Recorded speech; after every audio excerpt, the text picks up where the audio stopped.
I was about 23 when I found out I was 6.5 months pregnant with my first daughter, Peyton.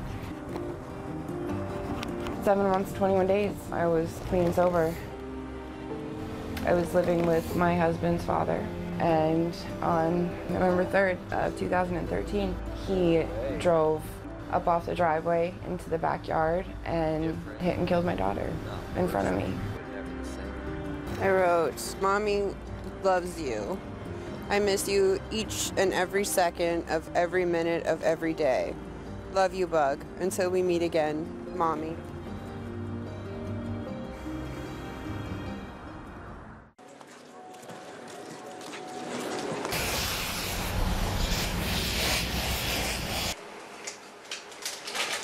My mom is I think her concern is Sawyer, as it always has been. It's, I think she's concerned about our stability. She thinks the process is moving quite fast as far as reunification and everything, which, I mean, it's not. In her mind it is, because I mean, I'll speak for myself. I spent 7+ years getting high, and from what she's seen, it's only been a year that I've been sober. So basically your mom doesn't like that it's a process. Right. I think she wants to do joint custody for the remainder of Sawyer's life. Do I think shared custody for the next 18 years is... No, I don't think it's realistic at all. But do I think your mom should have, like, open visitation? Absolutely. Yeah.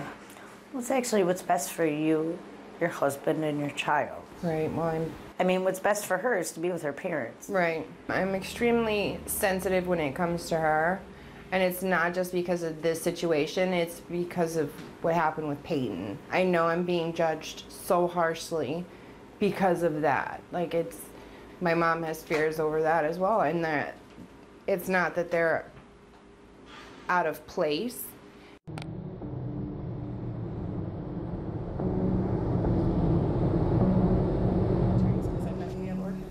My husband, Mike, was an alcoholic. He died while drinking and driving when Allison was in high school. Obviously, the example that he set with his addiction wasn't all the greatest for a child. I know she smoked pot. I don't think pot is an issue, but I do feel that when she went away to school, she got into some groups that were doing more than just marijuana.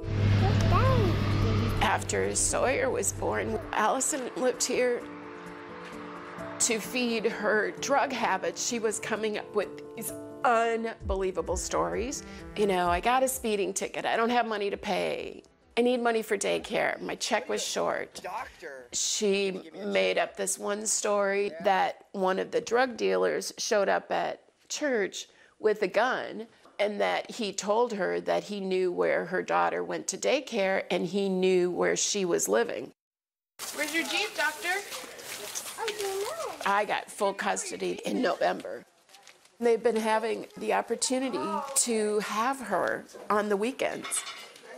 And then they don't call at all during the week. And they could call at night to say goodnight. I just feel that Sawyer's here for a reason. And I don't think it's to be the reward because her mom and dad finally have their act together in their addiction. I'm very proud of both of them. They're great people, but I don't think either one of them have the capacity to be able to really take care of her. I put my not I took my ha ha ha. All right. Okay. All right, good afternoon, everyone. Okay, so we've got Mom, Dad, Grandma. How are you guys doing? Really great. Yeah? Everything's going well? Very well. Tell me. Well, this is a very demanding program, and they have a lot to do in a very short period of time. Not because the court said so, but because the Adoption and Safe Families Act require us to reunify families within a year to 18 months, I want to hear from the family members that they feel that they're stable enough to take the children into their custody. Grandma, how do you feel about reunification? I think that, they've been doing an incredible job just focusing on them. I think the transition of reunification should be as smooth and not hasty, like John said, just looking for a place in Miami, They're both intelligent. They'll work it out. This is what adults do. They work these issues out. I think Judge Cohen is amazing, and she understands that this is a disease, but I think it's wrong that Sawyer is used as the carrot to keep them clean. And then we'll do sort of a slower reunification, like we'll do weekends, and then if that works out, we'll do, during the week, we'll give them a chance to get their feet wet. And I just feel Judge Cohen, to get this out of the court, is pushing it, and that is a court process. It's not a development process. I just haven't seen that John and Allison rearrange their lives for Sawyer.